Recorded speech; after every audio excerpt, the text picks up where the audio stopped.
On the evening of July 19th, 2025, Lake George, New York, usually a quiet summer getaway spot for families, was thrust into the center of an unfolding nightmare. What began as an Amber Alert for a missing 9-year-old Canadian tourist would end in heartbreak by the following afternoon. The name Melina Frattolin is now on the lips of thousands, not because of who she was while alive, but because of the haunting questions that still surround her death. The Amber Alert was canceled at 4:18 p.m.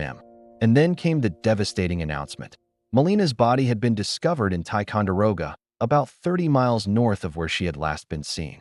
Why was Melina found so far from the location of her disappearance? No suspects have been named. Police say there's no current threat to the public, but that doesn't mean the public isn't threatened by confusion, by anger, by grief.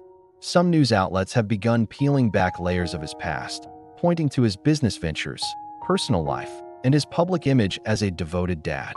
Melina was Canadian, and her family had traveled into the U.S. for what was supposed to be a peaceful visit. Now, both American and Canadian news outlets are covering the story, and international readers are asking the same things. How did this happen? Who failed her? And who will be held accountable? But there's still no formal charge. However, they are urging people to be careful about what they post on social media. They believe that someone out there knows something that could help solve this case and bring justice for Melina. We understand that many people are trying to find answers, and we appreciate the community's concern. If you like what my team and I are doing, please consider supporting us through the provided means. More to this story than we've been told. Drop your thoughts in the comments. And if you want to stay updated as this unfolds, don't forget to like, share, and hit that subscribe button. Until next time, stay curious.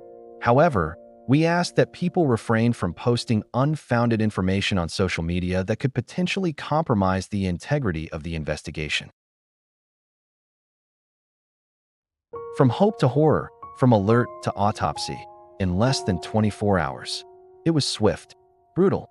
Let's remember that while trending stories often fade, the pain behind them does not. Melina Frattolin's life mattered. Her death matters.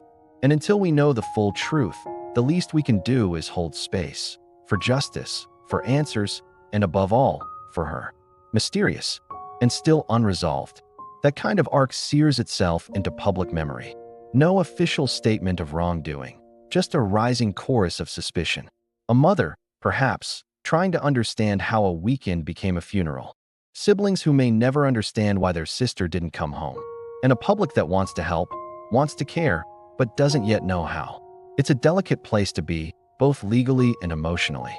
And while we wait, the silence around this case grows louder. But more than that, we hope it brings dignity to a little girl who never got to grow up, and to a story that reminds us all just how fragile life can be. A press briefing is expected, and many are hoping that it will provide answers. Or at the very least, some sense of direction in a case where nothing seems to line up. Why was the timeline inconsistent?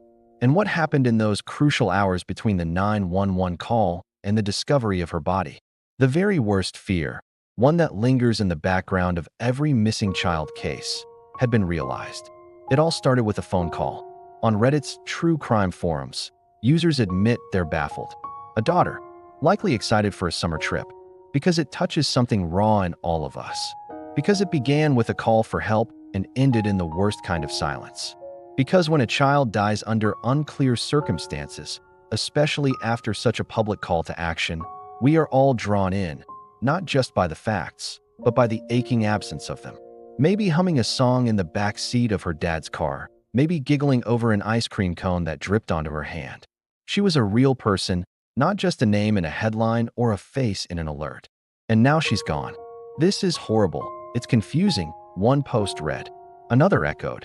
There's not a story to make sense of. And that's exactly it. When a narrative loses coherence, our minds scramble for patterns, for motives, for closure. But none of that has come yet. At 9:58 p.m., Luciano Frattolin dialed 911. His daughter, Melina, had gone missing near a rest stop off Interstate 87 at exit 22. His voice was reportedly frantic. He claimed that Melina had been abducted, possibly taken in a white van.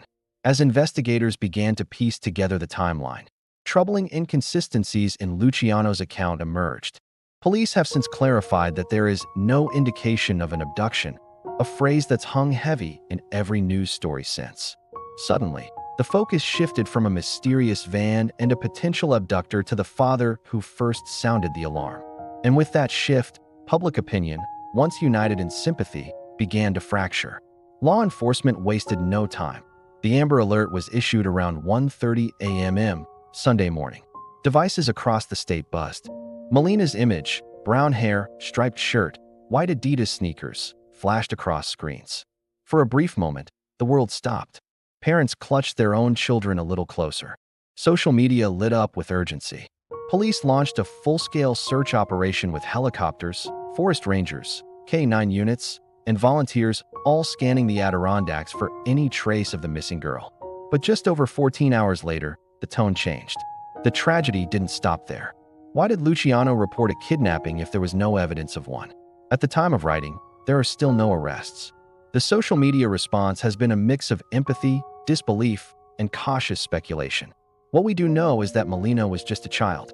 Her father, meanwhile, remains in a haze of public scrutiny. Why is this story trending? The cross-border nature of the case adds another layer of complexity. Perhaps what makes this story so emotionally gripping is not just the tragedy itself, but the way it unfolded.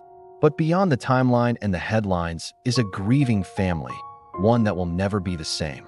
As we wait for official updates, let's resist the urge to jump to conclusions. We'll be watching Monday's press conference closely. We hope it brings clarity.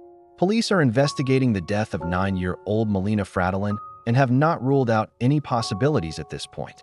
Police have also asked anyone with information in the case to contact them directly. And that's it for this week's episode.